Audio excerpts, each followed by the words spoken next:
Busco un lugar para vivir y descansar, donde no hace falta ni llamar.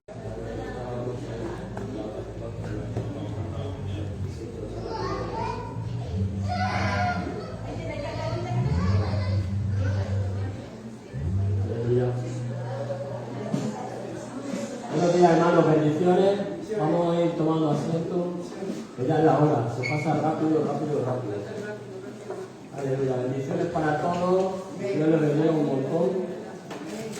Vamos a empezar esta mañana con un salmo, que es el Salmo 128, que dice así, en el primero: bienaventurado todo aquel que teme a Dios, a Jehová, que anda en sus caminos. Cuando comieres del trabajo de tus manos, bienaventurado serás y te irá bien.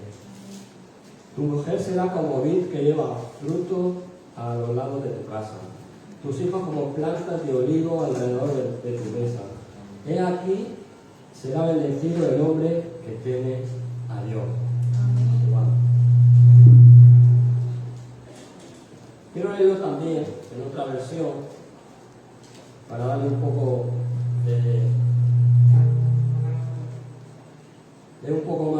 para no leerlo de otra manera. Dice: qué feliz el que teme al Señor, todo el que le sigue, todo el que sigue sus caminos. Gozarás del fruto de tu trabajo, qué feliz y próspero serás. Tu esposa será como vid fructífera, floreciente en el hogar. Tus hijos serán como vigorosos retoños de olivo alrededor de tu mesa. Esa es la bendición del Señor para los que le temen. Nos damos cuenta que cuando tenemos en cuenta a Dios, tenemos temor, no un temor de miedo, sino un temor de respeto para cumplir lo que Él dice. Uno no cumple los mandamientos de Dios por el temor, es que si no me pasa esto, sino todo lo contrario. Por el hecho de decir, quiero complacer a alguien de verdad. No porque sea como una obligación, sino que sea como diciendo, me someto a ti y reconozco que haciendo eso soy feliz. ¿Amén? Es como cuando tú vas conduciendo por la carretera y te dicen, no cojas el móvil. Los estatutos que he establecido te dicen que no cojas el móvil por varios motivos. Pero sin embargo hay gente que coge el móvil y luego pues, puedes tener un accidente. No está puesta esa ley para decir voy a fastidiar a los demás, sino todo lo contrario, voy a hacerte la vida mejor. Pero muchas veces inconscientemente también como cristianos pensamos que cuando hacemos las cosas luego tienen una repercusión. Y cuando Dios nos dice una cosa, nos dice bienaventurado, feliz, el que teme, el que obedece lo que Dios dice. ¿Qué dice abajo? Dice el que anda sus caminos y comiere el trabajo de su bienaventurado será. ¿Y qué dice en la otra parte? Y te irá bien. Yo te pregunto en esta mañana, ¿quieres que te vaya bien? Amén. Pues dice arriba que tenemos que temer a Dios y andar ¿dónde? En sus caminos. Amén. Vamos a orar. Señor, te damos las gracias por este salmo, Padre Santo. Sabemos que tus palabras, Señor, son poderosas, Señor. Y como dices, son como una espada penetrante de dos filos que atraviesa todo el entendimiento y el corazón, Señor, para producir frutos, Padre, de entendimiento, no un fruto de temor, Señor, sino todo lo contrario, de placer y de sabiduría, Padre. Te doy la gloria en el nombre de Jesús, Señor. Amén. Aleluya. Gracias, Señor. Gracias, Jesús. Gracias, Padre Santo. Sí, Jesús. Sí, Señor.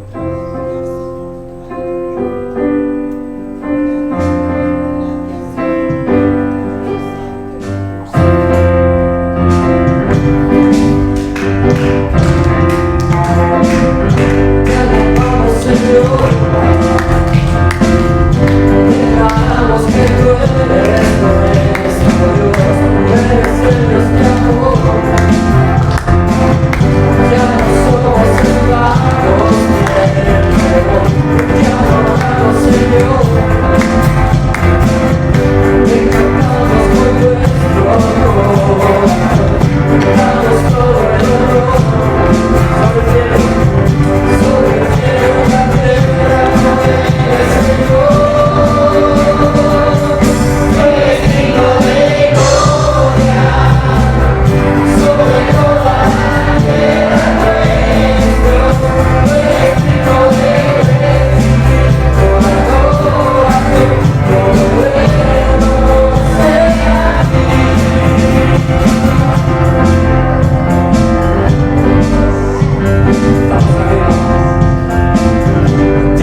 Levantamos a Él nuestras manos. Señor. Levantamos las manos a Él. Con mis manos levantadas hacia el cielo. Me presento ante ti, hoy mi Señor.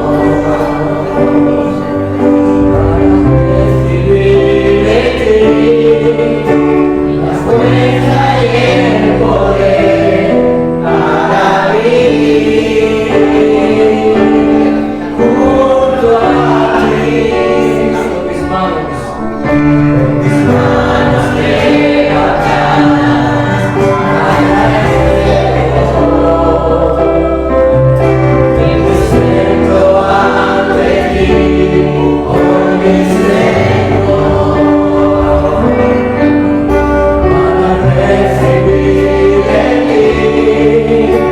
La fuerza y el poder para vivir junto a ti. Soy mi corazón con tu presencia, llenas de alegría y paz todo mi ser.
Oh Señor, gracias, gracias, gracias Señor.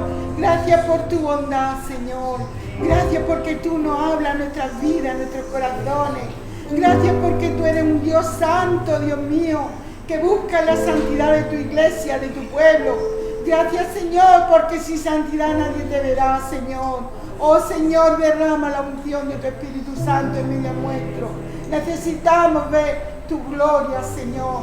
Sabemos que somos tus hijos, Señor, que tú nos has comprado con esa sangre preciosa, que tú buscas un pueblo que te alabe en espíritu y en verdad, un pueblo santo, Señor, que sean tus hijos, que te sirvan a ti, Señor, que te sirvan con gozo y alegría en sus corazones, Señor.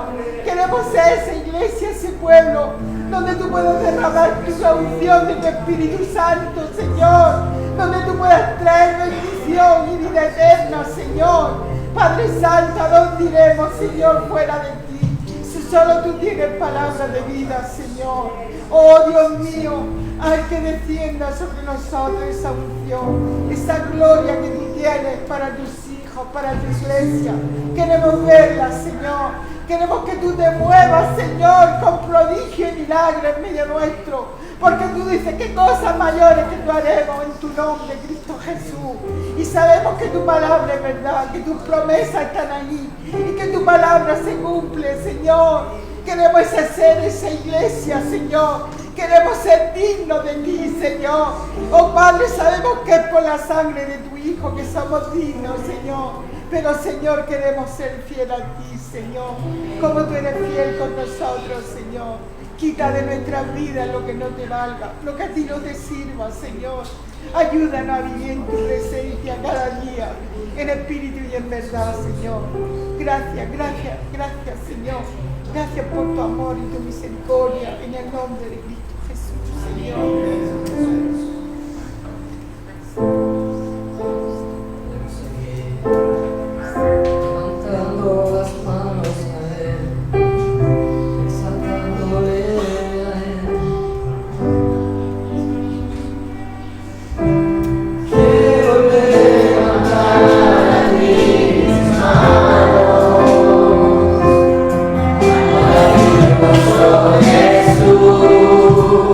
mira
precioso Hijo de Dios,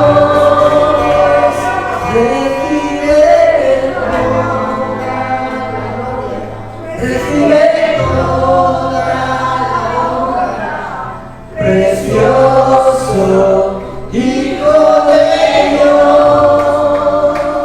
recíbela, Señor. Sí, Señor, abre tu boca, díselo a Él. Recibe toda la gloria, recibe toda la honra. Aleluya, aleluya. Aleluya. Recibe toda la gloria, recibe toda la honra, precioso Hijo de Dios, recibe toda la gloria, recibe toda la honra, precioso Hijo de Dios, recíbela, Señor. No dejes de alabarle, no dejes de bendecirle, sigue abriendo tu boca a Él y recibe toda la gloria, recibe toda la honra, precioso Hijo de Dios, recibe toda la gloria, recibe toda la honra, precioso Hijo de Dios. Sí, Señor, recíbelo tú, Señor. Sí, Jesús, con nuestras manos hacia ti, Señor. Te bendecimos a ti, te bendecimos. Aleluya, aleluya. Jesús. Gracias, Padre. Gracias, Señor.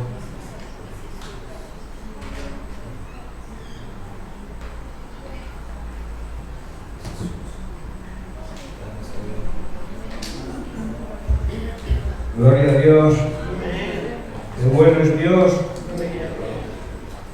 Bien, pues hermano, en esta actitud de alabanza y de adoración a nuestro Dios, vamos a participar de la mesa del Señor. Vamos a recordar aquello que Jesús nos dejó instituido que recordáramos, que es compartiéramos el pan, compartiéramos el vino como símbolo de lo que Él hizo por nosotros, esa muerte en una cruz para la remisión de nuestros pecados y como consecuencia de nuestra salvación. Así que vamos a leer en el Evangelio de Mateo, en el capítulo 26, a partir del verso 20. Dice: cuando llegó la noche se sentó a la mesa con los 12 y mientras comían dijo: de cierto os digo que uno de vosotros me va a entregar. Y entristecido de gran manera comenzó cada uno de ellos a decirle: soy yo, Señor. Entonces él respondió: el que mete la mano conmigo en el plato, ese me va a entregar. A veces tenemos, como se suele decir, el enemigo en casa. Judas había participado de todos los beneficios de los restos de los apóstoles, pero en cambio estaba ahí entre ellos, recibiendo la misma enseñanza que los otros, pero su corazón era un corazón duro, endurecido, quizá por la ambición del dinero, quizá por otros motivos. Hoy ocurre lo mismo. Hay personas dentro de las iglesias que son como Judas. Y esto no es una acusación personal para ninguno de vosotros, es en general. La Biblia así lo dice. Entre vosotros habrá personas que estarán con vosotros, pero no son de vosotros. Y la Biblia añade y dice: huid de ellos. Por eso sigo leyendo. El que dijo Jesús: el que mete conmigo la mano en el plato, ese me va a entregar. Aquel que está al lado mío, aquel que está en comunión supuesta conmigo, ese me va a negar. Qué tremendo, ¿verdad? Dice: a la verdad el Hijo del Hombre va según está escrito de él, mas ay del hombre por el quien el Hijo del Hombre es entregado. Bueno le fuera a ese hombre no haber nacido. Entonces respondiendo a Judas, haciéndose el bueno: ¿soy yo, maestro? Le dijo: tú lo has dicho. Lo reconoció y Jesús no lo negó. Dijo: tú eres quien me va a negar, quien me va a traicionar. Y dice el versículo 26: mientras comían, tomó Jesús el pan y lo bendijo y lo partió y dio a sus discípulos y dijo: tomad, comed, esto es mi cuerpo. Y tomando la copa, habiendo dado gracias, les dio diciendo: bebed de ella todos, porque esto es mi sangre del nuevo pacto, que por muchos es derramada para remisión, para perdón de pecados. Y os digo que desde ahora no beberé más de este fruto de la vid hasta aquel día en que lo beba nuevo con vosotros en el reino del Padre. Y luego Pablo, en su carta a los Corintios, la primera, en el capítulo 11, versículo 28, leemos: por tanto, pruébese cada uno a sí mismo y coma así del pan y beba de la copa, porque el que come y bebe indignamente sin discernir el cuerpo del Señor, juicio come y bebe para sí. Por lo tanto, hay muchos enfermos, debilitados entre vosotros, y muchos están dormidos. Si pues nos examinamos a nosotros mismos, no seríamos juzgados. En otra traducción dice: no seríamos enjuiciados, porque más siendo enjuiciados, juzgados, somos castigados por el Señor, para que no seamos condenados con los incrédulos, con el mundo. Bien, de la misma manera que Jesús dio gracias por el pan y por la copa, le pedí al hermano Diego que dé gracias por el pan y por la copa. Gracias, Padre Santo, te damos la gloria, te agradecemos, Señor, por estos símbolos que representan ese precioso sacrificio y tremendo también al mismo tiempo, Padre Santo, en el cual tú nos demuestras, Señor, tu amor, nos ofreces la salida, Señor, a nuestro pecado, dando tu cuerpo que representa el pan, Señor, y dando tu sangre que representa el vino, Padre. Estamos muy agradecidos, Señor, y reconocemos, Padre Santo, que tú lo hiciste por cada uno de nosotros, Señor. Te damos las gracias, Padre, en el precioso nombre de Jesús, Señor. Amén, amén. Bien, pues todos aquellos que hayan hecho el autoexamen y se consideren dignos de acercarse a la mesa del Señor, podéis hacerlo.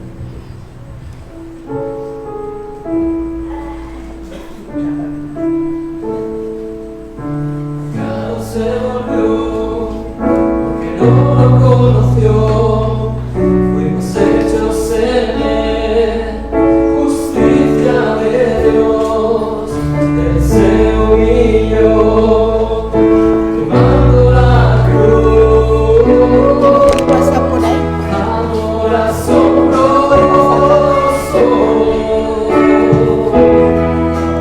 amor asombroso. Jesús se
Padre, te damos gracias, Señor. Te bendecimos y te glorificamos.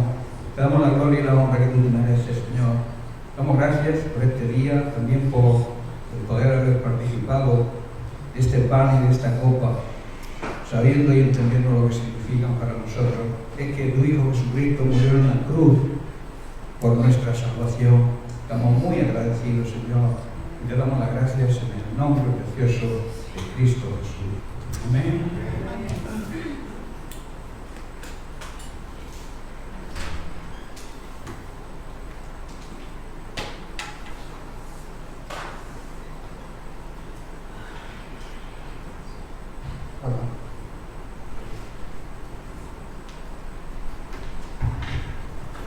Muy buenos días, que el Señor nos bendiga a todos, mis hermanos, y a todos aquellos que nos acompañan en esta mañana.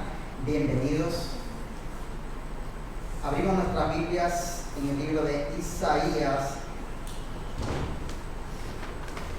capítulo 54, versículo 16. Los que podamos nos ponemos de pies. Esta palabra que lo leo, no lo leo bajo mi pensamiento, sino porque es la palabra del Señor. Y dice el Señor, Isaías 54, 16: He aquí que yo hice al herrero que sopla las ascuas en el fuego y que saca la herramienta para su obra. Y yo he creado al destruidor para destruir. Ninguna arma forjada contra ti prosperará, y condenará toda lengua que se levante contra ti en juicio. Esta es la herencia de los siervos de Jehová, y su salvación de mí vendrá, dijo Jehová. A todos los sedientos, venid a las aguas. Y los que no tienen dinero, venid, comprad y comed. Venid, comprad sin dinero y sin precio, vino y leche. ¿Por qué gastáis el dinero en lo que no es pan, y vuestro trabajo en lo que no sacia? Oídme atentamente y comed del bien, y se deleitará tu alma, vuestra alma, con grosura. Inclinad vuestro oído y venid a mí, oíd y vivirá vuestras almas. Amén. Y haré con vosotros un pacto eterno, las misericordias firmes a David. Amén. Amén. Estuvimos cantando, hermanos, al Señor toda la gloria, toda la honra. Al Señor le pertenece absolutamente todo de nuestras vidas. Todos tus bienes, toda tu vida, el fruto de tus manos, nada es nuestro.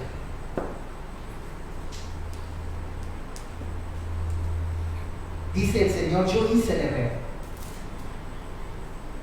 y la herramienta de sus manos. Pero también hay un destruidor que viene a destruir.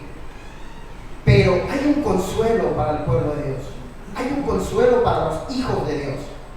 Y es por eso que el Señor nos dice en esta mañana, estamos sedientos, estamos con hambre. Porque si estamos sedientos, dice el Señor, tenemos paz. Aún en la adversidad que estés pasando. Mis amados hermanos, muchos de aquí vienen de muchos kilómetros. Algunos vienen de Colombia, Venezuela, Ecuador, Perú. Amados hermanos, todos estamos pasando un trayecto muy largo. Yo no sé lo que tú estás atravesando, hermano, pero sí sé una cosa: el Dios que tenemos es un Dios de consuelo. Amén. Y si nos agarramos a Él, si estamos cediendo a Él, tenemos el consuelo del Señor. Él nos da los frutos del Espíritu. Dice que nos da paz, nos da gozo, paciencia, benignidad. No sé por lo que te estás atravesando, hermano, pero sí le aseguro algo. Y la palabra dice que todo lo que tenemos lo tenemos en Él. No nos hace falta nada. No necesitamos estar felices teniendo un buen vehículo, tener un buen trabajo, no estar enfermo. Puede estar pasando todas las tribulaciones y el desierto y las tempestades y el fuego, pero dice el Señor que Él nos consuela. Somos sus hijos amados y nos ama. Amén. Y nos espera todavía un mayor galardón después de esta vida. Y pensamos que esta vida es la mejor. Démosle al Señor lo que le pertenece a Él. Y que le demos el corazón. Amén. Amén. Amén. Vamos a ofrendar al Señor de lo que el Señor nos ha dado. El Señor no nos obliga a ofrendar. El que desea hacerlo porque ama a Dios. Y Él nos ama. Y Él dice que multiplicará todo lo que nos haga falta. Amén. Oramos. Amado Dios y Padre Celestial, te damos las gracias, Señor, en esta mañana, porque tú eres el dueño de nuestras vidas, Señor. Sabemos que en ti tenemos paz, que tú suples las necesidades de tus hijos, Señor. No sabemos lo que nos depara, pero sabemos, amado Dios, que tú tienes, Señor, unas promesas como las promesas de David, Señor. Tú quieres levantar a tu pueblo, Señor. Y somos tus hijos, amado Dios. Y tú tienes un control y un amor especial para cada uno de nosotros. Te damos gracias, Señor. Gracias por aquellas personas, Señor, que tú pones el querer como el hacer en esta mañana. En el nombre precioso de Jesús. Venimos a ti.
Querido amado Dios, gracias, Señor, esta mañana. Gracias por permitirnos de estar en pie, Señor. Gracias por la vida, la salud.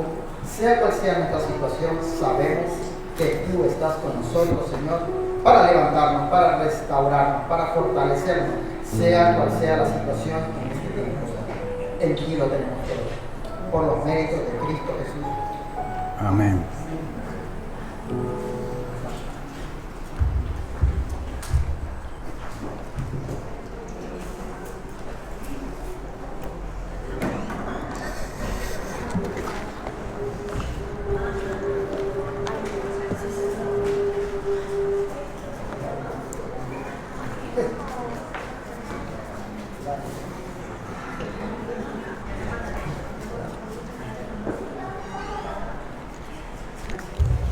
Gloria a Dios.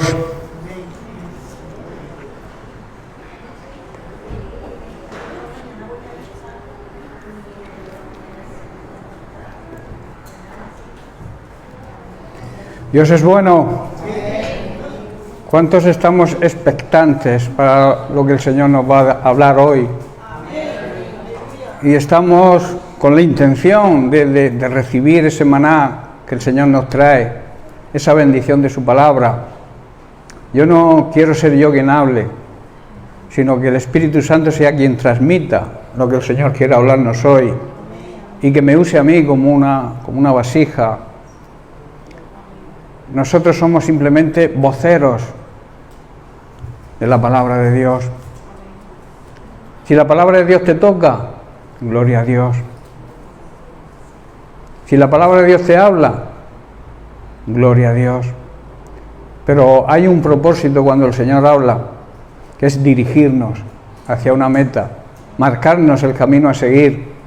Y claro, obedecer lo que Él nos dice nos traerá bendición, porque Él no nos va a llevar nunca a una meta, digamos, a un sitio malo. Siempre nos va a conducir a los mejores pastos. Nos va a conducir a la meta, esa meta que Pablo consiguió y que dijo, he llegado, he peleado la buena batalla.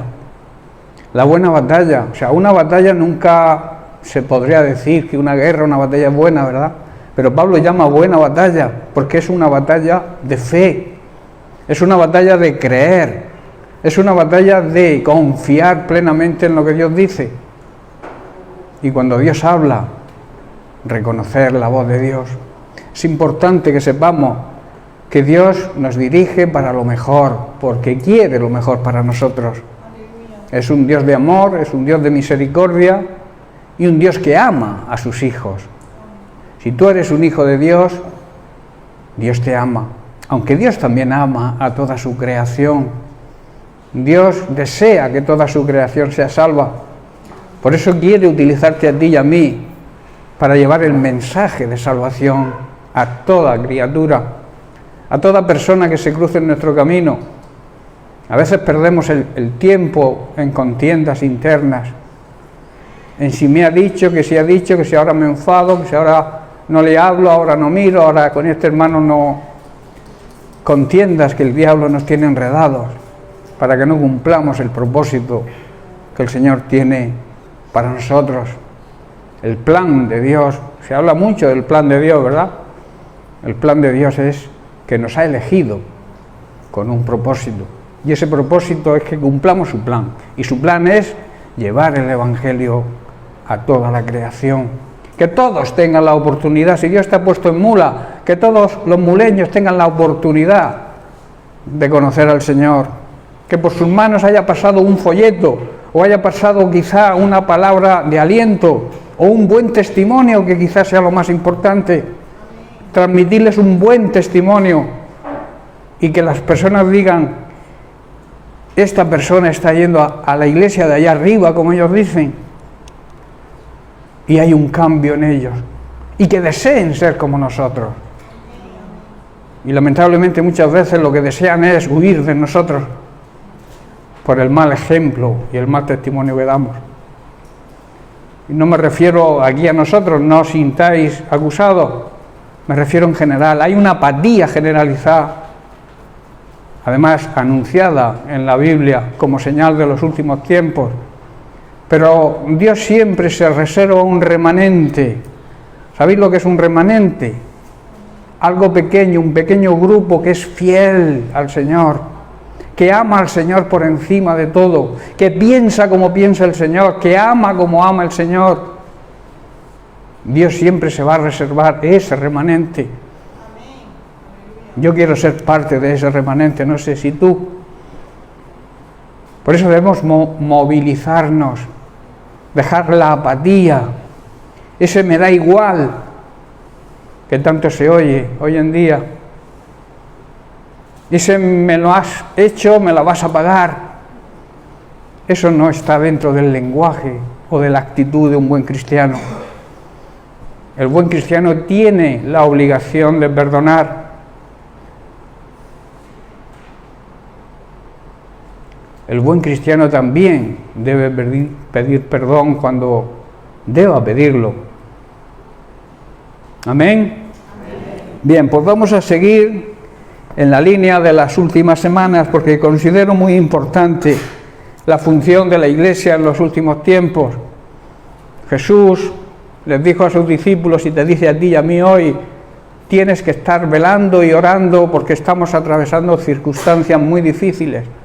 Es una necesidad, hermanos, que nuestras lámparas estén encendidas, que el aceite, la unción del Espíritu Santo no falte en nuestra vida, para que podamos precisamente tener esa fuerza, esa dinamita, ese poder para afrontar los tiempos tan difíciles que estamos viviendo. Y es triste ver la gran apatía y la desgana que vive hoy en día la Iglesia. Es lamentable verlo y que se refleja en las reuniones y sobre todo se refleja en nuestra vida. ¿Sabéis que la Iglesia es el reflejo de los hogares? Como funcionemos en nuestra casa, en nuestro hogar, va a funcionar la Iglesia. Si en nuestro hogar hay desgana, hay apatía, hay desobediencia, hay desorden, ¿qué vamos a traer a la Iglesia? Pues lo mismo.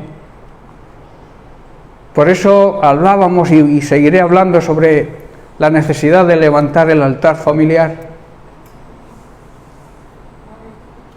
No que vengamos a buscar el fuego a la Iglesia, sino que traigamos el fuego de casa para contaminar y contagiar a la Iglesia de ese fuego. Esa es la diferencia entre un creyente y un discípulo. Un creyente quiere que le aviven. Un creyente quiere que le den de comer. Un discípulo anima a los demás, da a los demás, se entrega a los demás. Por eso Jesús nos llamó aquí, a ser creyentes, a ser discípulos. Un discípulo no tienes que decirle haz esto o haz lo otro. Un discípulo ve la necesidad y actúa sin que nadie se lo diga. Hay creyentes que yo llamo creyentes carretilla, que si no los empujas no se mueven. Y algunos, aunque les empuje, está la rueda tan atrofiada que no andan tampoco. Qué pena, ¿verdad? Por eso debemos motivarnos unos a otros a ser discípulos. Estamos estudiando precisamente en la escuela bíblica, estamos hablando sobre la importancia de ser discípulo. ¿Sabéis cuál fue el trabajo de Jesucristo durante 3 años y medio aquí en la tierra? ¿Sabéis cuál fue? Discipular a sus 12 discípulos, enseñarles, discipularlos para que ellos pudieran discipular. Se pasó 3 años y medio, de ahí la importancia del discipulado, hermanos. Debería venir toda la Iglesia a las clases de discipulado, porque es la esencia del cristiano, es la esencia de todo creyente. Todos los discípulos son creyentes, pero no todos los creyentes son discípulos. Y debería ser esa sed que alguien nombraba esta mañana, ese deseo ardiente, porque la sed es un deseo ardiente de agua para saciar la sed. Ese deseo ardiente hace falta en nuestras vidas, hermanos, para desear lo que Dios desea, para amar como Dios ama, para respetar las autoridades como Dios dice que hay que respetarlas.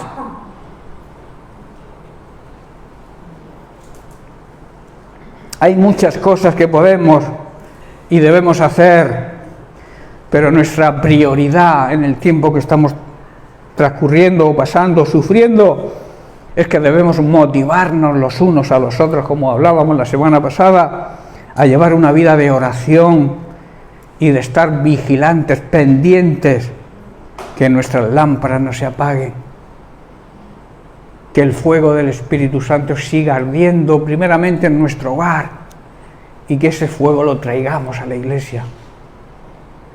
Imaginad 50 o 60 personas con una antorcha en la mano y que lleguen a la iglesia y junten todas las antorchas. Menudo incendio, ¿verdad? Pero el problema es que venimos con las antorchas apagadas. Queremos encenderlas aquí, pero así no funciona. No sé si estáis comprendiendo, hermanos. Os veo muy serio. ¿Sabéis por qué nos viene la derrota y el fracaso en nuestra vida cristiana y en nuestro ministerio?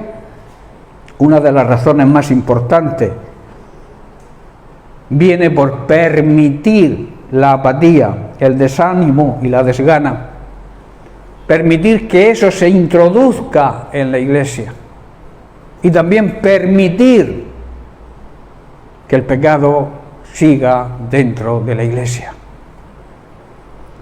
¿Sabéis que cuando un miembro de una congregación o de una iglesia vive en pecado, la iglesia vive en pecado? Aunque tú no vivas en pecado, no, yo no tengo culpa.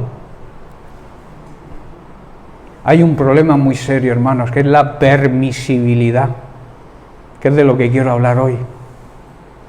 ¿Qué es permisibilidad? Permitir o no impedir lo que se pudiera o debería evitar. Cuando Dios llamó a Samuel, cuando era un niño, la situación del pueblo era deplorable, estaba fatal. Elí era anciano. Recordemos que Elí era sacerdote en el templo. Casi no podía ver. Y sus hijos, también sacerdotes, eran unos perversos que se aprovechaban de la gente. Elí les regañaba, pero era muy permisible y no tomó medidas drásticas que la situación exigía. La situación exigía que Elí tomara medidas contundentes para que el pueblo no estuviera en pecado. Hoy es lo mismo. No debemos permitir ser permisivos con el pecado, hermanos. No podemos. Y yo siento, cuando estaba preparando este mensaje, me sentía mal. Porque, ¿sabéis? Elí era sacerdote y también padre. Tenía doble autoridad sobre sus hijos, pero no la ejerció. Permitió que sus hijos hicieran lo malo. Se acostaban incluso con las chicas que velaban el tabernáculo del templo. Hijitos, no hagáis eso, que está mal visto. ¿Cuánta permisibilidad hay hoy en día en los padres con los hijos? Les dejamos que hagan lo que les dé la gana. Y eso es un tremendo error. En un hogar, si no hay disciplina, si no hay orden, si no hay obediencia a los padres, el hogar se derrumba. Porque somos permisivos. Al niño hay que dejarlo. Ya se hará grande. Y tremenda equivocación, tremendo error. A un árbol pequeño, si se tuerce, le pones una palanca, como yo digo, y el árbol se endereza. Ponte tú a enderezar un árbol con 20 años. No hay quien lo enderece. Esto habla de que debemos disciplinar a nuestros hijos, no permitirles ciertas cosas. Elí dice que les regañaba, pero no tomó ninguna medida drástica como es expulsar a sus propios hijos del templo. Hay muchas veces circunstancias en que los que tenemos autoridad nos vemos obligados a tomar medidas drásticas, bien en nuestro hogar, bien si somos jefes en nuestro trabajo, bien como maestros en los colegios, en las universidades, o bien como pastores o ministros en la congregación. A veces nos vemos obligados, porque estamos en autoridad delegada de Dios, para tomar medidas drásticas contra el pecado. Y yo quizá me sentía preocupado. Decir, ¿me pasará a mí lo de Elí? ¿Sabéis lo que luego veremos lo que le ocurrió a Elí, ¿verdad? ¿Sabéis cómo acabó él y sus hijos?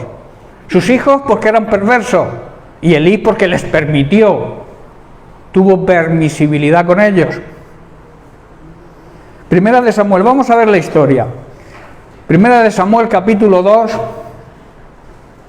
a partir del versículo 22, vemos la historia del sacerdote Elí, que estaba en autoridad y también tenía una familia, sus hijos, que también eran sacerdotes. O sea que sobre sus hijos tenía doble autoridad, como he dicho. Primero era sacerdote. Tú como hombre, como cabeza de tu hogar, eres el sacerdote de tu casa. Y también eres padre. Tienes doble autoridad sobre tus hijos. No les permitas que hagan lo que quieran. Desde pequeñitos, cuando tienen 2 años o menos, tienes que empezar a disciplinarlos. Porque al final pasará lo que le dijo un profeta a Elí. Estás honrando más a tus hijos que a Dios. Cuando tú haces eso con tus hijos en tu hogar, estás honrando más a tus hijos que al propio Dios. Y eso es algo tremendo que trae fatales consecuencias al hogar. Dice el verso 22, pero Elí era ya muy viejo y oía de todo lo que sus hijos hacían con todo Israel, cómo dormían con las mujeres que velaban a la puerta del tabernáculo de reunión. Y les dijo, ¿por qué hacéis cosas semejantes? Porque yo oigo de todo este pueblo vuestros malos procederes. Versículo 24. No, hijos míos, porque no es buena fama lo que yo oigo de vosotros, pues hacéis, y esta es la clave, hacéis pecar al pueblo de Jehová. Los sacerdotes estaban pecando, pero en realidad por permitir ese pecado, todo el pueblo estaba en pecado. Si permitimos el pecado en la congregación, toda la congregación está en pecado. Se predica mucho, yo predico mucho, aunque se me acuse de lo contrario, yo predico sobre el pecado, sobre la vida de santidad de la iglesia, si no, no hay avance. No vamos a ver a Dios ni físicamente en un futuro, en la eternidad, ni aquí lo vamos a ver actuando si no vivimos en santidad. Y lo más grave, que tu pecado me contamina a mí, como parte del cuerpo de Cristo que somos, como parte de su iglesia. ¿Qué debo hacer yo como sacerdote, como autoridad?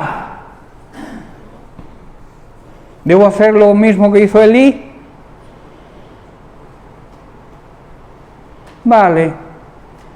¿Cometo pecado, ni pido perdón y como si nada? No, hermanos, no. Esto no funciona así. Yo no voy a predicar nunca un evangelio aguado, un evangelio que agrade tu oído. Yo voy a predicar el evangelio de Jesucristo. Y como él llamaba a los religiosos de su época, fariseos, hipócritas, que aparentáis lo que no sois. Y aquí si dices cualquier cosa, anda el pastor, qué poco amor tiene.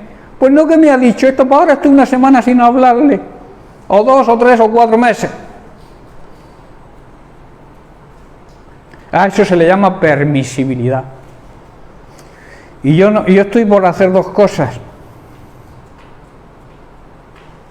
Permitir o no permitir. Ser permisivo o no ser permisivo. ¿Qué hago? ¿Qué debo hacer? ¿Debo seguir permitiendo el pecado en la congregación?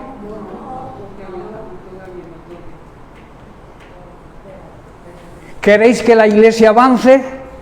¿Queréis que esta congregación repercuta en Mula? Pues todo pecado oculto, todo pecado en la congregación tiene que salir. Y arrepentirnos de una vez y empezar a trabajar del lado de Dios. Esto es un motivo de reflexión. Hemos leído al tomar la Santa Cena que tenemos que examinarnos a nosotros mismos. ¿Cómo está tu vida? ¿Estás en pecado? Tú sabes lo que es pecado, claro que lo sabes. Y no me digas que no sabes lo que es pecado. Engañar es pecado, adulterar es pecado, fornicar es pecado, mentir es pecado, criticar es pecado, murmurar es pecado, la queja es pecado. Pero todo eso no existe, ¿verdad?, aquí en esta congregación. Aquí no se critica a nadie. Aquí no nos quejamos de nada. Aquí nadie vive en pecado. Aquí nadie miente. Aquí nadie tiene que arrepentirse de nada ni pedir perdón por nada.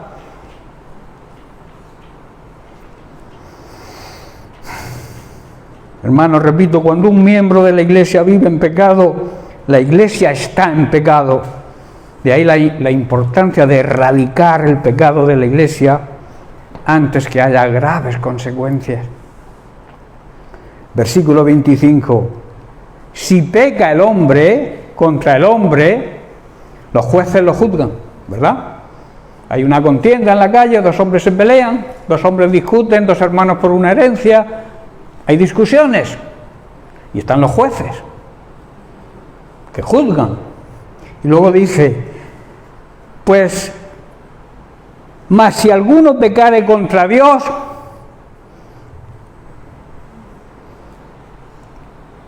¿quién tomará la decisión? ¿Por Dios? ¿Por Él? ¿Quién crees que tiene que tomar la decisión de erradicar el pecado de la Iglesia? Decírmelo. La autoridad que Dios ha puesto. No luchéis contra la autoridad, porque estáis luchando contra Dios. Si yo actúo en falsa autoridad, predicando un evangelio que no es el evangelio correcto, si yo predico sobre algo que no es bíblico, podéis rechazar mi autoridad, podéis rebelarse contra mi autoridad.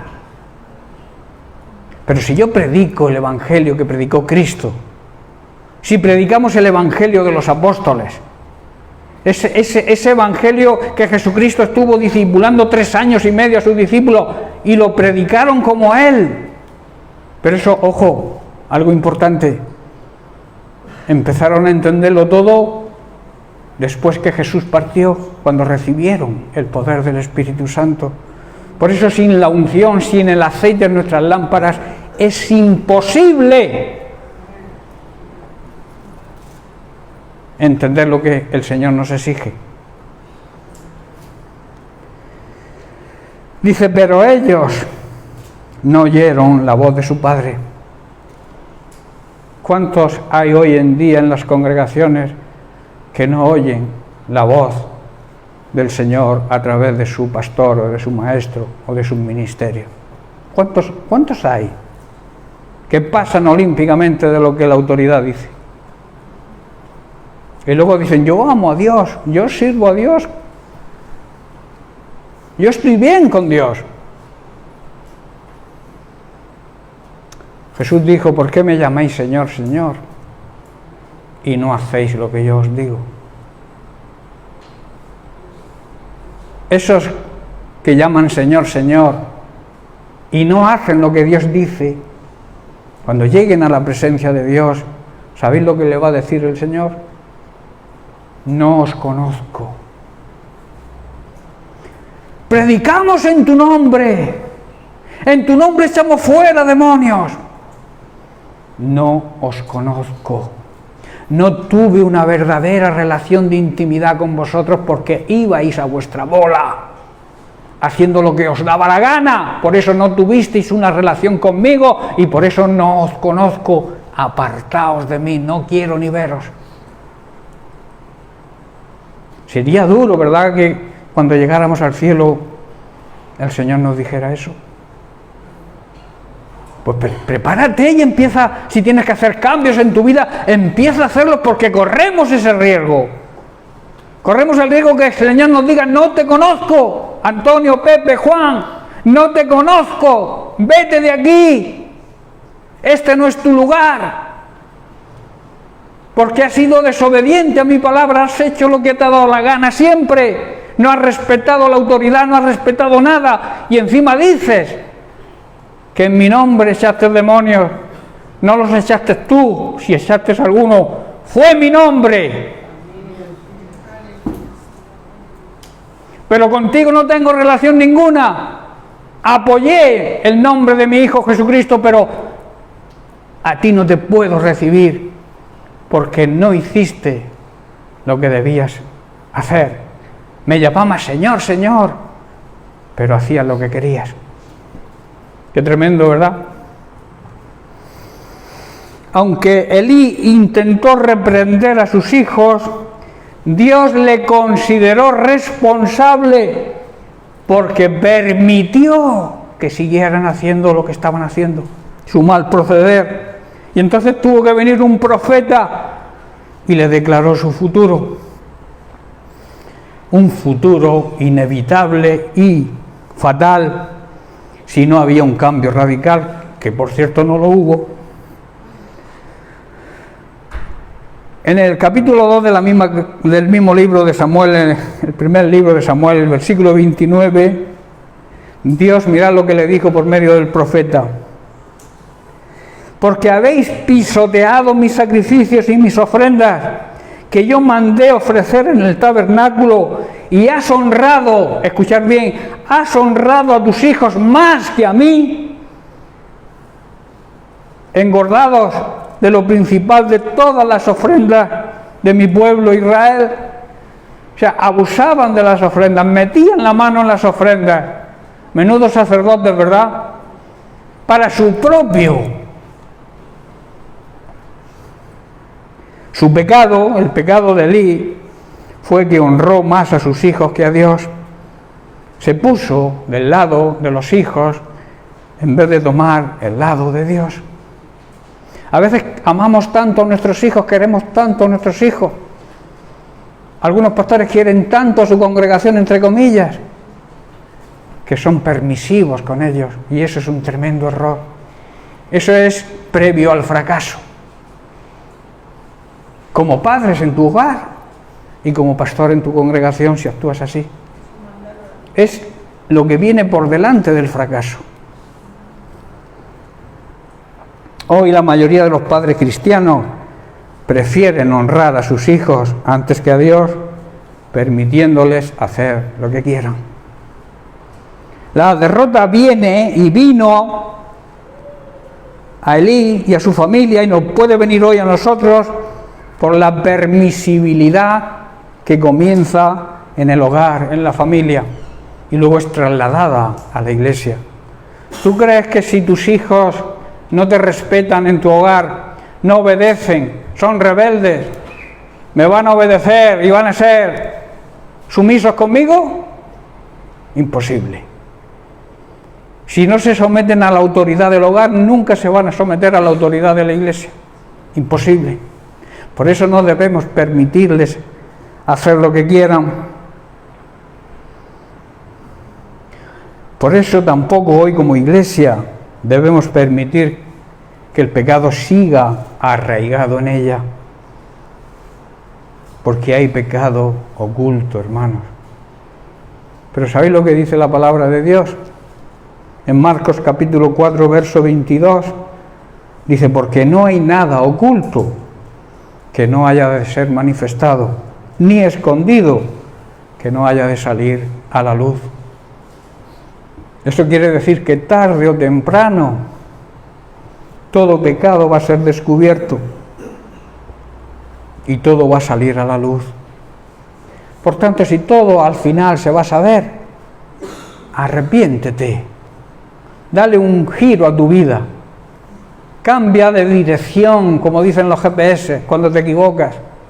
La Biblia es un GPS que te está diciendo cada momento: cambia de dirección, que vas por el camino mal, que yo te quiero llevar a un sitio y tú quieres ir por otro lado, que no vas a llegar al sitio que deseas llegar, pero vas por el camino equivocado y seguimos tercos. Si tú pones en el GPS voy hacia Caravaca y vas en dirección contraria, todo el rato vas a estar escuchando cambia de sentido, cambia de sentido, cambia de sentido. Pues lo mismo hace la Biblia con nosotros cuando no vamos por el camino correcto. Cambia de sentido, arrepiéntete y Dios te va a bendecir, porque Dios es un Padre amoroso. Dios perdona a todo aquel que se arrepiente.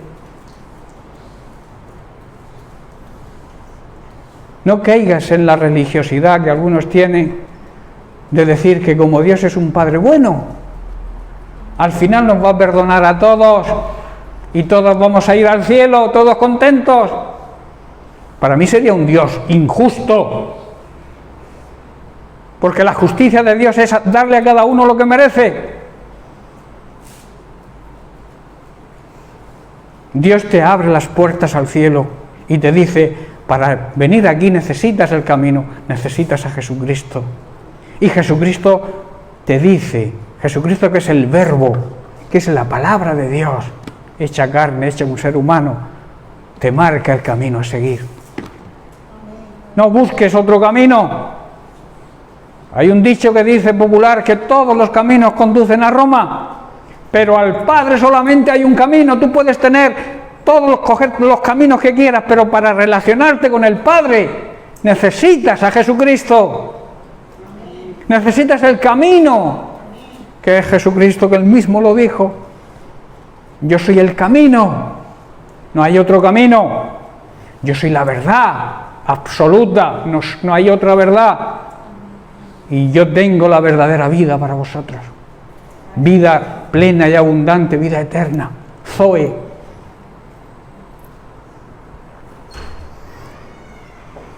Ahora vamos a ver el lado opuesto.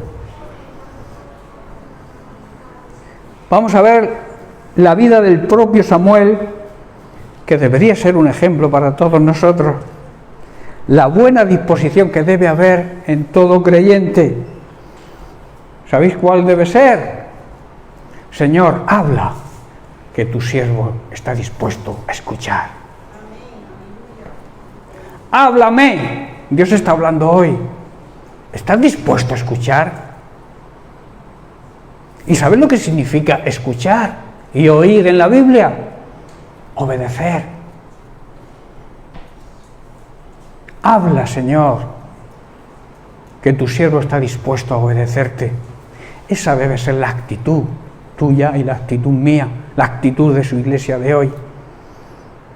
Dios llamó a un niño que había sido dedicado al Señor por sus padres, Elcana y Ana, Samuel, aun cuando no conocía la voz de Dios, porque era un niño, conocía y sabía la obediencia a un padre y a una madre, respetaba profundamente a sus padres, respetaba a los mayores, respetaba toda autoridad.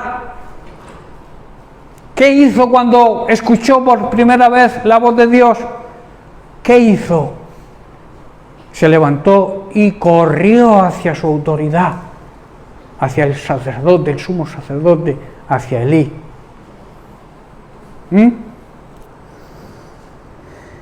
Pero el ejemplo le viene de los padres, que es lo que tenemos que comprender y asimilar.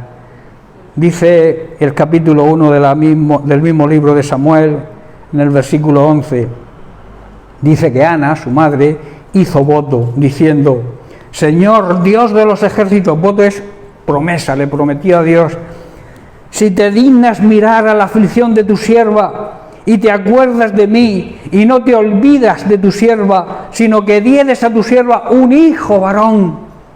El anhelo de esta madre era tener un hijo varón. Dice y le promete: yo lo dedicaré al Señor todos los días de su vida. Tremendo, ¿verdad? ¿Cuántos padres harían esa promesa y luego no la cumplirían? Pero veremos lo que hizo Ana. Versículo 12. Mientras ella oraba largamente delante del Señor, Elí, el sacerdote, estaba observándola. y veía su boca que se movía, pero no oía ninguna palabra. Ana hablaba en su corazón, hermanos. Ana derramaba su corazón en la presencia de Dios. Tenía una relación íntima. A ella no le pudo decir nunca al Señor, no te conozco, porque tenía una gran relación de intimidad, se derramaba delante del Señor. Y Elí, que la observaba, decía, está ebria, está borracha. Date cuenta tú la sabiduría y el discernimiento que tenía en ese momento Elí. Dice que Ana hablaba en su corazón y solamente se movían sus labios y su voz no se oía. Y Elí la tuvo por ebria. Entonces le dijo Elí, ¿hasta cuándo estarás borracha? Digiere tu vino. Y Ana le respondió, no con soberbia, ni con pataletas, como algunos toman pataletas porque el pastor ha dicho, la pastora ha dicho, que tal, que si la esto, que si lo otro, y ya no le miro, ya no le hablo, ya me voy, no quiero saber nada. Mirad que le dijo Ana, no, Señor mío, yo soy una mujer atribulada de espíritu, no he bebido vino ni sidra, sino que he derramado mi alma delante del Señor. Qué tremendo, ¿verdad? Si todas las mujeres, iba a decir fuéramos, pero yo no soy mujer, si todas las mujeres hicieran eso, Dios les respondería. Ana, vamos a ver a continuación cómo cumple su promesa. Vamos a ir ahora al versículo 21 y vemos el ejemplo de cómo Ana honra a Dios por delante de su hijo Samuel. Dice, al año siguiente, versículo 21, Elcana, el padre, y su familia hicieron su viaje anual para ofrecer sacrificio al Señor, era una tradición. Dice, pero Ana no los acompañó y le dijo a su esposo, esperemos hasta que el niño sea destetado, entonces lo llevaré al tabernáculo y lo dejaré allí con el Señor para siempre. ¿Sabéis cuánto tiempo disfrutó físicamente Ana a su hijo? Desde que nació hasta que dejó de mamar, porque se lo había prometido al Señor. Honró al Señor por delante de su propia voluntad y de su hijo. Tremendo, ¿verdad? No sé si esto te emociona como madre. Entonces Elcana le dijo, haz como mejor te parezca, quédate aquí por ahora y el Señor, o sea, tienes mi apoyo y voy a orar para que el Señor te ayude a cumplir tu promesa. Elcana sabía que era una promesa difícil, deshacerse de su hijo, dejarlo en el templo, dejarlo al servicio de Dios por vida. Elcana sabía que a Ana le iba a costar, pero él la apoya y le dice que el Señor te ayude a cumplir tu promesa. Así que ella se quedó en casa y amamantó al niño hasta que lo destetó, hasta que dejó de mamar.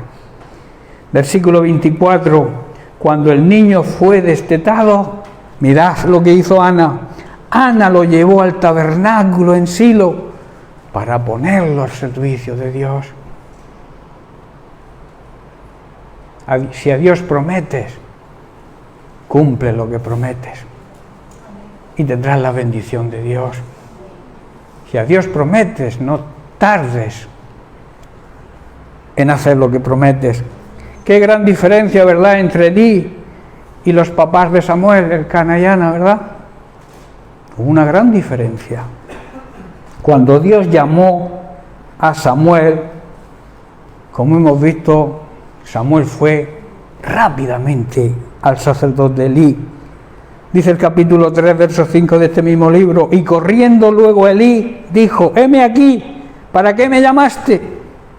Después de haber recibido el llamado de Dios, pero el niño no lo sabía. Y Elí le dijo, yo no te he llamado, vuelve y acuéstate. Y él se volvió y se acostó. Esto ocurrió de la misma manera la segunda vez, Pero vamos a irnos a la tercera, versículo 8. El Señor pues llamó la tercera vez a Samuel, y él se levantó y vino otra vez al sacerdote Elí y dijo: heme aquí, ¿para qué me has llamado? Entonces, a la tercera, Elí entendió que el Señor estaba llamando al joven Samuel, y le dijo Elí a Samuel: ve y acuéstate, y si te llama de nuevo, dirás: habla, Señor, porque tu siervo oye. Que, como he dicho al principio, esa debería ser la actitud nuestra cuando el Señor nos habla, cuando el Señor nos hace un llamado a hacer algo. Así fue Samuel, y se acostó en su lugar. Versículo 10. Y vino el Señor y se paró, y llamó como las otras veces a Samuel: Samuel, Samuel. Y Samuel dijo: habla, Señor, porque tu siervo oye, escucha. Está presto a lo que tú me digas para obedecerte. Hermanos, cuando Dios llama a uno de nuestros jóvenes, a uno de nuestros hijos, debemos reconocer como padres y sacerdotes de nuestro hogar que es la voz de Dios, y que en vez de decir como Elí al principio: vete y acuéstate y déjame dormir, digamos como finalmente dijo Elí a la tercera: dile, cuando recibas la próxima vez la voz del Señor, dile: heme aquí, estoy aquí a tu disposición. Hermanos, creo que si nosotros como padres y sacerdotes, si dedicáramos a nuestros hijos al Señor, no de una forma ritual como hacemos cuando son bebés, que a veces hacemos religiosidad en eso, y allí incluso que dice que cuando los padres viven en pecado, que si no presentamos a los niños, que los niños qué culpa tienen, cuando no entienden que presentar a un niño al Señor es comprometerse a educar a ese niño en los caminos del Señor, que nada le afecta al niño, que es un acto de entrega de los padres y de compromiso para educarlos en los caminos del Señor. Pero si esos padres andan en pecado, ¿cómo van a instruir o cómo se van a comprometer a educar a los hijos y ser ejemplo para sus hijos? Por eso, en vez de ese acto ritual que se hace, que, bueno, yo no digo que esté mal, pero yo considero que es una tradición y no es un mandamiento, sino que en los años más difíciles, que son los años de la adolescencia, es ahí donde debemos dedicar a nuestros hijos al Señor, ponerlos en la presencia de Dios, siendo ejemplo para ellos, llamarles la atención cuando hagan algo que vaya en contra de la disciplina y del orden en el hogar. Hay algunas casas que entras a la habitación de los hijos y parece eso el gabinete de los hermanos más. Está todo patas arriba porque no obedecen, esperan que los papás o la mamá le hagan la cama y le arreglen la habitación. Eso no es culpa de los hijos, es culpa de los padres, que no saben cómo tienen que disciplinar a sus hijos y ponerlos en el orden. Lo que le enseñas a tu hijo de pequeño, el orden y la disciplina en tu hogar, es como van a vivir ellos. ¿Estáis comprendiendo, hermano? Padres, futuros padres. Yo, como no estoy casado todavía, a mí no me va esto, te va, porque es necesario que lo sepas para cuando te cases, que ya vayas instruido, y que si en un futuro tienes hijos, que los tendrás, sepas cómo hacerlo. Amén. Por tanto, es importante cuando Dios llame a nuestros hijos que nosotros entendamos y sepamos que es Dios quien lo llama, porque andamos en una comunión espiritual con Dios y con nuestros hijos. Si no existe esa comunión, difícilmente vamos a entender cuando Dios llama a nuestros hijos, y vamos a hacer como Elí al principio: déjame tranquilo, acuéstate, ¿verdad? Por eso es importante, si dejamos que la llama del altar familiar se apague, No esperes que se encienda en la iglesia, porque esto no va a suceder.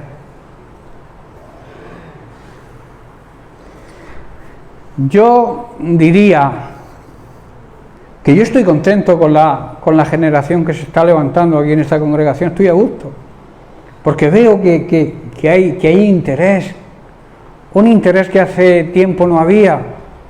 Los jóvenes iban a su aire, venían incluso forzados a la iglesia, pero veo que se está levantando una generación, hermanos, que no quieren estar dormidos, que quieren moverse, que quieren ser utilizados por el Señor desde jóvenes, y eso es maravilloso. Yo oro para que se mantenga ese fuego ahí.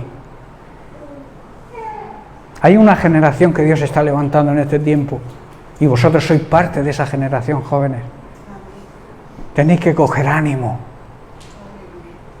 Un paso atrás, como suelo decir, ni para tomar impulso. Luchar, seguir. Hay problemas, claro que sí, pero el Señor está contigo y Él te va a ayudar a que cumplas el propósito suyo en tu vida. David dijo: yo haré todo lo posible para que tu propósito, Dios mío, se cumpla en mi vida. A veces dejamos que Dios lo haga todo. No, tú tienes que poner de tu parte y decir, como decía David: estoy dispuesto a hacer lo necesario para que tu propósito se cumpla en mi vida. Jóvenes y no tan jóvenes, esa debería ser nuestra oración a Dios. Permitir, darnos la fuerza necesaria para que el propósito de Dios se cumpla en nuestra vida. Por eso yo veo una generación, un pequeño remanente, sí, pero una generación de jóvenes que no quieren dormirse, que no están corrompidos, que no hay corrupción, y que están alertas, despiertos y dispuestos a trabajar para el Señor. Y eso a mí me enorgullece de poder ser pastor de esta juventud. Por eso os animo a seguir ahí, a no desfallecer, a seguir hacia adelante. Hermanos, estoy terminando. De los lugares, de los hogares donde Cristo ha sido exaltado y el fuego del altar familiar no se ha apagado, Dios va a levantar una generación nueva, una generación de siervos para este tiempo. Por eso, padres, avivar el fuego en vuestro hogar.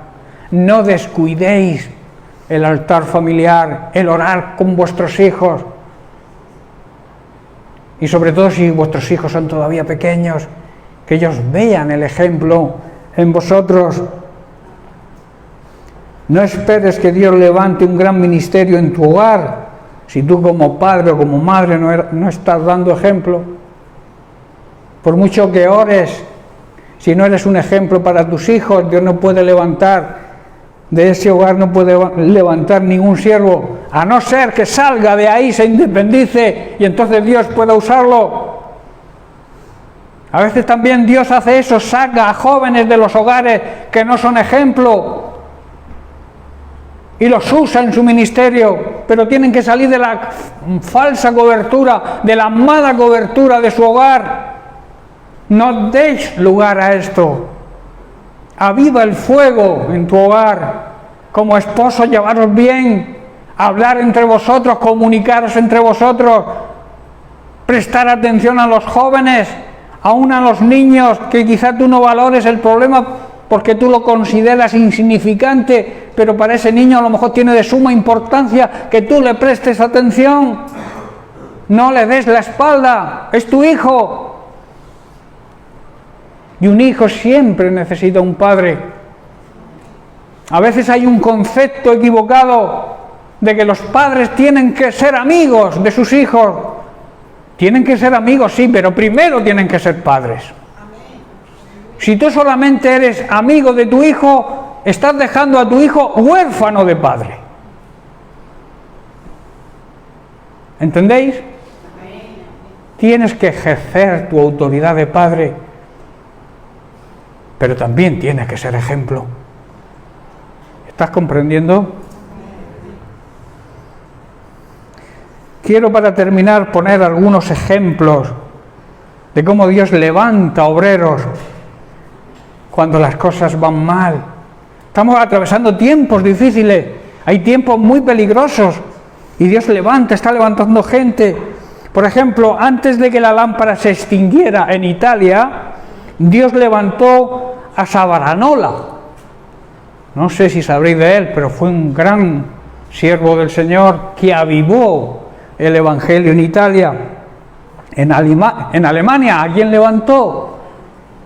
Cuando todo era difícil, a Lutero. En Inglaterra levantó a Whitefield y a Wesley. Susana Wesley, la esposa de Wesley, crió alrededor de una docena de hijos dedicados todos al servicio de Dios, de los cuales Charles y John Wesley, que nuestro pastor lo admiraba mucho, sacudieron todo el Reino Unido. Hermano, termino, si la lámpara de Dios se está apagando, es un serio problema. Si se apaga en el hogar, se apagará también en la iglesia. Como he dicho, las iglesias son un fiel reflejo de los hogares. Por tanto, no debemos permitir, hermanos, que la lámpara de Dios se apague sobre el altar familiar y que así siga y contamine esa falta de aceite, esa falta de luz, llega a la iglesia. Si en tu casa hay unción, esa unción vendrá contigo a la congregación y contagiarás quizá a aquellos que estén débiles en la fe o que tengan poco aceite en sus lámparas. Lo dejamos aquí, seguiremos la semana que viene y seguiremos hablando del tema de la conciencia, de esa luz, de esa voz, de esa lámpara que Dios puso en todos los seres humanos. Pero eso lo discutiremos y lo hablaremos la semana que viene. Llenas mi espacio, llenas mi vida, me iluminaste como el